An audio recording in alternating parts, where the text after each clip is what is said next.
Good morning વિદ્યાર્થી મિત્રો. આપણે લાસ્ટ ટાઈમ જે લેક્ચર હતો એમાં આપણે માંગનું વિધેય છે, પછી માંગની ધારણાઓ અને માંગના નિયમની સમજૂતી અને આકૃતિ જોઈ હતી. આજે આપણે જે પોઈન્ટ લેવાના છીએ એ આવક અસર છે. આવક અસર 2 માર્કમાં પૂછાઈ શકે તમને વિભાગ સીમાં. આવક અસર એટલે શું, અવેજી અસર એટલે શું, આવું આ બંને વસ્તુ છે એ 2 માર્કમાં પૂછાઈ શકે છે. એટલે આપણે આવક અસર એટલે કોને આવક અસર કહેવાય એ આપણે વસ્તુ જોઈએ છીએ. ગ્રાહકની નાણાકીય આવક સ્થિર હોય અને જો વસ્તુની કિંમતમાં ઘટાડો થાય તો ગ્રાહકની ખરીદ શક્તિમાં વધારો થાય છે. ગ્રાહકની વાસ્તવિક આવક વધે છે. દાખલા તરીકે ગ્રાહક દૂધની ખરીદી માટે ₹50 ખર્ચવા તૈયાર છે. ત્યારે જો દૂધની 1 લીટરની કિંમત 50 હોય તો ગ્રાહક માત્ર કેટલું દૂધ ખરીદે છે? 1 જ લીટર. પરંતુ જો દૂધની પ્રતિ લીટર કિંમત ઘટતી જ જાય છે, છેલ્લે 10 સુધી આવી જાય તો ગ્રાહક એ 5 લીટર સુધી પોતાની માંગ છે એ વધારી શકે છે. સમજાય છે? 1 લીટર દૂધ જે ગ્રાહક ખરીદતો હતો એ ગ્રાહક છે એ કિંમત ઘટે છે તો એ માંગ છે એ કેવું કરે છે? વધારી શકે છે. એટલે એને કહેવાય છે આવક અસર. કારણ કે વ્યક્તિની આવક છે એ સ્થિર છે, પણ ભાવ છે કિંમતમાં ઘટાડો થાય છે. વ્યક્તિની આવક છે એ તો સ્થિર જ છે, એવું નથી કે કોઈ વ્યક્તિનો પગાર અતિશય વધી જાય છે પછી એ ખરીદીમાં વધારો કરે છે. આવક છે એ સ્થિર જ છે, સામે વસ્તુની કિંમત ઘટે છે. ઘણી વસ્તુ એવી છે જે બ્રાન્ડેડ વસ્તુ હોય છે એની કિંમત અચાનક ઘટી જાય ને તો જેને જરૂર નથી ને એ લોકો લેવા તૈયાર થઈ જાય છે. તો આ વસ્તુ ખૂબ અગત્યની વસ્તુ આવક અસર કહેવાય એને. આવક તો આપણી એટલી જ છે પણ એની અસર છે કિંમત ઘટે છે. એટલે આ વસ્તુ એને આવક અસર કહેવાય છે. કિંમત ઘટતા ગ્રાહકની ખરીદ શક્તિમાં વધારો થાય છે, જેથી માંગ વધે છે. આ વસ્તુને કહેવાય છે આવક અસર. 1 માર્કમાં જો વ્યાખ્યા પૂછાય તો. માત્ર સાવ હલકા પ્રકારની વસ્તુની બાબતમાં આ વસ્તુ નકારાત્મક હોય છે. હવે હલકા પ્રકારની વસ્તુ એટલે કેવી? તો કે ખૂબ જે વસ્તુનો ક્યારે આપણે યુઝ નથી કરતા અથવા તો બહુ ઓછો વપરાશ થતો હોય એવી વસ્તુ, જે 2-3 રૂપિયાની વસ્તુ મળતી હોય છે, 5-10 રૂપિયાની વસ્તુ મળતી હોય છે, એમાં કશો ફેરફાર નથી થતો.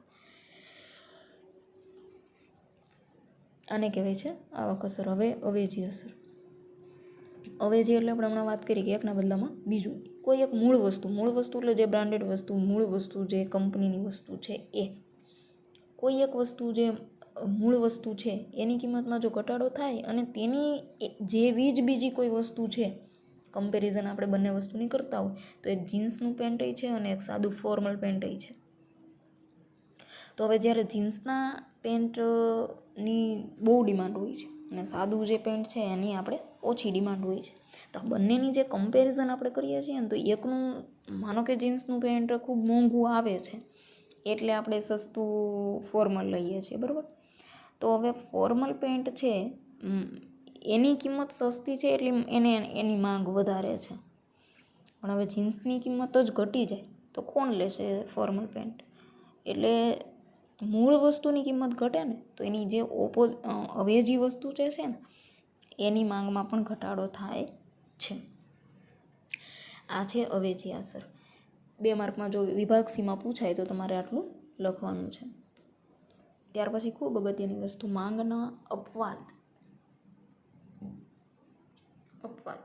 અપવાદ કોને કહેવાય? અપવાદ એટલે એવી વસ્તુ કે જે રેર હોય. રેર એટલે બહુ ઓછી. બધી જ વસ્તુ જે છે ને કોમન ના હોય. ટૂંકમાં અપવાદ એટલે એક નિયમ વિરુદ્ધ હોય કોઈ પણ વસ્તુ.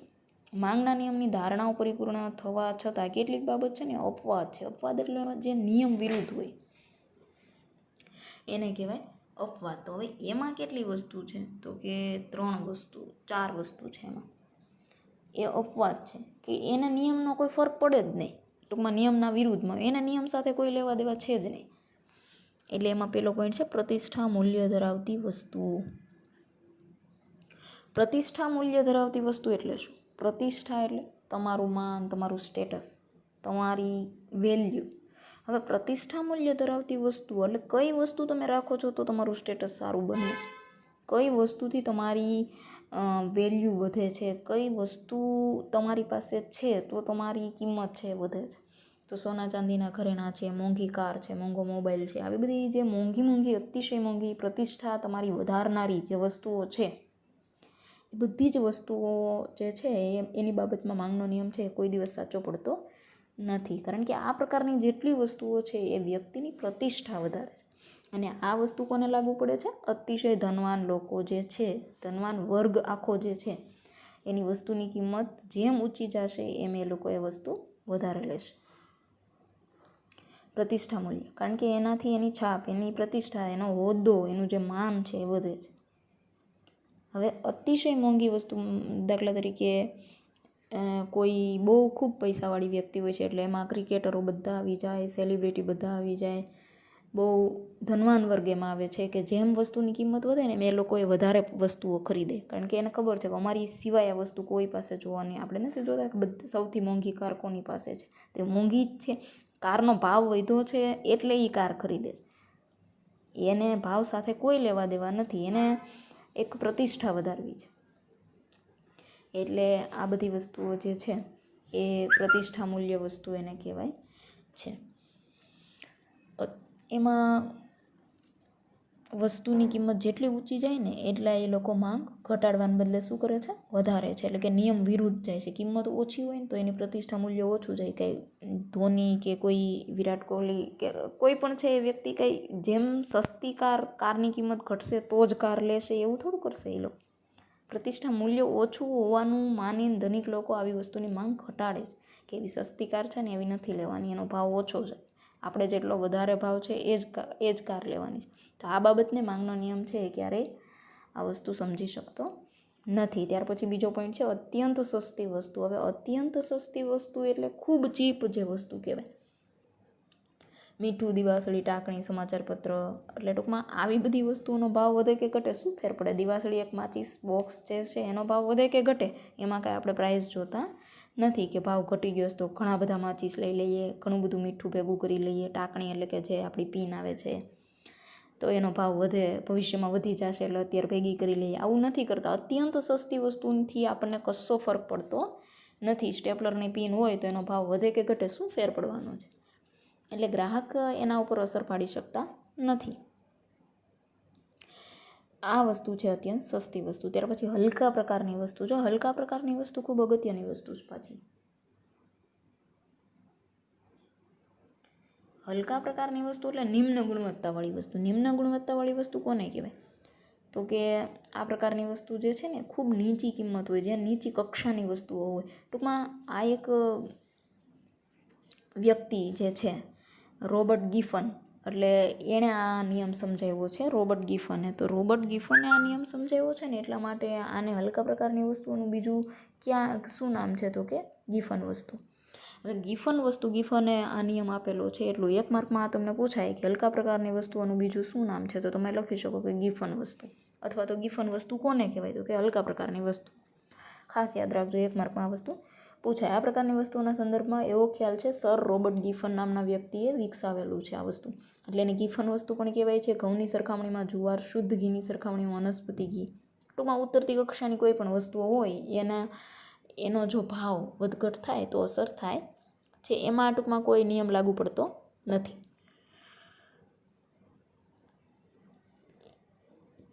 જુવારની સરખામણીમાં ઘઉંની ખરીદી કરવા પ્રેરાય છે. જુવારની કિંમત ઘટી જાય તો જુવારની માંગ વધવાને બદલે ઘટે છે. ટૂંકમાં જ્યાં નિયમ લાગુ નથી પડતો એ બધી જ વસ્તુ. પછી છે ગ્રાહકની પસંદગી. ખાસ અગત્યની વસ્તુ. આપણને જે વસ્તુ પસંદ છે, આપણને જે વસ્તુ ખરીદવાની ઈચ્છા છે ને એમાં એનો ભાવ ગમે એટલો વધારે હશે અથવા તો એનો ભાવ ગમે એટલો ઓછો હશે તો આપણને કોઈ ફરક પડશે નહીં. એટલે ગ્રાહકની પસંદગી. જ્યારે કોઈ ચોક્કસ પ્રકારની વસ્તુ માટે પોતાની ધારણાઓ બાંધી લે ગ્રાહક, તો આવા ગ્રાહકનું વલણ કારણે વસ્તુની કિંમત વધે અથવા તો ઘટે કશો ફરક પડતો નથી. કોઈ ચોક્કસ પ્રકારની ટૂથપેસ્ટ, માનો કે દાખલા તરીકે આપણે જે બ્રશ સવારના પોરમાં જે કોલગેટ યુઝ કરીએ છીએ વર્ષોથી, તો પછી એનો ભાવ વધે છે કે ઘટે છે, આપણને બીજી ટ્યુબ ગમતી નથી. એટલે ગ્રાહકની પસંદગી ઉપર જાય છે. આ 4 પોઈન્ટ ખૂબ અગત્યના છે. 4 પોઈન્ટ આપણે જોયા. માંગના નિયમના અપવાદો જ્યારે પૂછાય વિભાગ ડીમાં 3 માર્કમાં, તો તમારા લખવાના માંગના નિયમના અપવાદો. એમાં પહેલું છે પ્રતિષ્ઠા મૂલ્ય ધરાવતી વસ્તુ, બીજું છે અત્યંત સસ્તી વસ્તુ, ત્રીજું છે હલકા પ્રકારની વસ્તુ અને ચોથું છે ગ્રાહકની પસંદગી. ખાસ યાદ રાખજો વિદ્યાર્થી મિત્રો.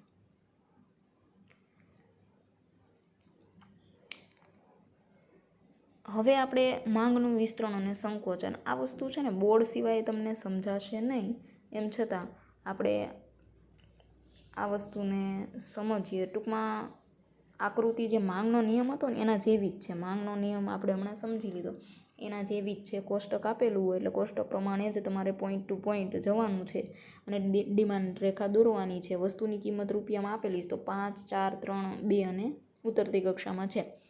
અને વસ્તુની માંગ જે છે એ એકમમાં છે, ઊંધું ઓપોઝિટ છે 1, 2, 3, 4, 5.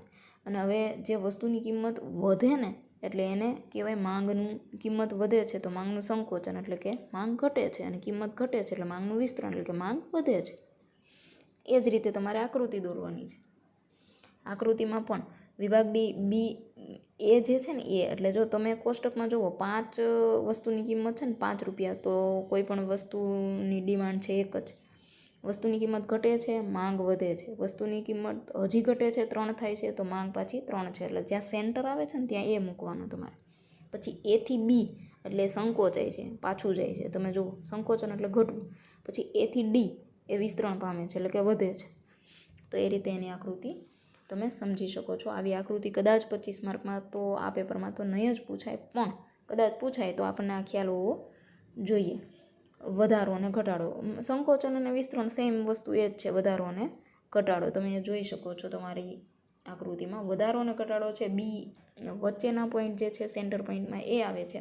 પછી બી અને સી એટલે એ થી બી તરફ તમે જાશો ને એ ઘટાડો કહેવાય, અંદરની તરફ. એ થી સી તરફ તમે જાઓ છો ને એ વધારો કહેવાય માંગનો. અને કોષ્ટક તમારું આપેલું છે. હવે વસ્તુની કિંમત જુઓ તમે, સ્થિર છે, 3 જ રૂપિયા છે વસ્તુની કિંમત. વસ્તુની કિંમત 3 છે તો એ માંગ એક જ છે, 3 છે તો એ 2 છે, 3 છે તો 3 છે, 3 છે તો 4 છે, 3 છે તો 5 છે. ટૂંકમાં કોઈ નક્કી જ નથી.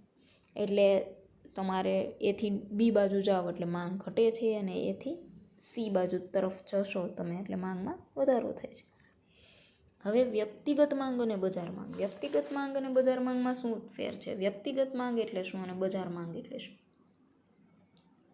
વ્યક્તિગત માંગ છે ને એ એક વ્યક્તિની માંગ છે, અને બજાર માંગ છે ને એ આખા બજારની માંગ છે. એટલે આપણે કોઈ એક વસ્તુ ઘરે લઈને આવીએ છીએ ને એ આપણી વ્યક્તિગત માંગ છે, પણ બજારમાંથી એ વસ્તુ કેટલી ગઈ એ આખી બજારની માંગ કહેવાય છે. દાખલા તરીકે તમે કોષ્ટક જુઓ, વસ્તુની કિંમત રૂપિયામાં છે તો 10 રૂપિયામાં. ત્યાર પછી વ્યક્તિની માંગ એકમમાં છે, પછી બી વ્યક્તિની માંગ છે, પછી સી વ્યક્તિની માંગ છે, અને પછી આખા બજારની માંગ છે. એટલે હવે આ કોષ્ટક ખાલી તમે સમજી લેશો ને એટલે તમને બધું સમજાઈ જશે. 10 રૂપિયા એક બોલપેનની કિંમત છે, બરાબર. હવે આપણે સ્ટેશનરીએ જઈએ, એ વ્યક્તિ, એ નામનો વ્યક્તિ છે ને સ્ટેશનરીમાં જાય છે, એક બોલપેન લેશે 10 રૂપિયાવાળી. બી નામની વ્યક્તિ છે ને એ 2 બોલપેન લેશે. સી નામની વ્યક્તિ છે ને 3 બોલપેન લેશે, બરાબર. હવે આપણે એટલે માનો કે એ નામના વ્યક્તિની આગળ કેટલી બોલપેન આવી તો કે એક જ. બી વાળી વ્યક્તિ છે એની પાસે 2, સી વાળી વ્યક્તિ છે એની પાસે 3. એટલે વસ્તુની કિંમત તો કેટલી છે? 10 રૂપિયા. હવે માંગ, મારે એક જ બોલપેનની જરૂર છે, તમારે 2 બોલપેનની જરૂર છે, તો તમે 2 લેશો, હું એક જ લઈશ. કોઈ ત્રીજી વ્યક્તિ છે તો એને 3 બોલપેનની જરૂર, તો એ સી વ્યક્તિ છે કે જેને 3 બોલપેન લેવી છે, એટલે એ 30 રૂપિયાની ખરીદી કરશે. હું 10 રૂપિયાની કરું, તમે 20 રૂપિયાની કરો છો. પણ બજારમાં કેટલી વસ્તુ ગઈ? એ વ્યક્તિએ 1 બોલપેન લીધી, બી વ્યક્તિએ 2 લીધી, સી વ્યક્તિએ 3 લીધી. બજારમાં કેટલી બોલપેન ગઈ? 6 બોલપેન ગઈ એકસાથે. આપણી ઘર કેટલી આવી? આપણે જેટલી લીધી એટલી જ. એટલે જેટલી આપણે ખરીદી કરીએ છીએ એની વ્યક્તિગત કહેવાય, પણ બજારમાંથી કેટલો સ્ટોક જાય છે એ બજારની માંગ કહેવાય છે. એ કોષ્ટક પ્રમાણે તમારે આકૃતિ દોરી લેવાની છે. એવી જ રીતે 4 એની આકૃતિ છે. તો આ વસ્તુ ખાસ તમે જોઈ લેજો. આકૃતિઓ બહુ સિમ્પલ છે. ત્યાર પછી માંગની સાપેક્ષતા. હવે અહીંથી જે પાર્ટ ચાલુ થાય છે ને પેજ નંબર 27થી, ત્યાંથી બહુ હાર્ડ વસ્તુ છે કે જે તમે મોબાઈલમાં અથવા તો ઓનલાઈન આ વસ્તુ સમજવી બહુ અઘરી છે. એમ છતાં આપણે ખૂબ સિમ્પલ રીતે ભણવાના પ્રયત્નો કરશું પણ અહીંયા નેક્સ્ટ લેક્ચરમાં. Thank you.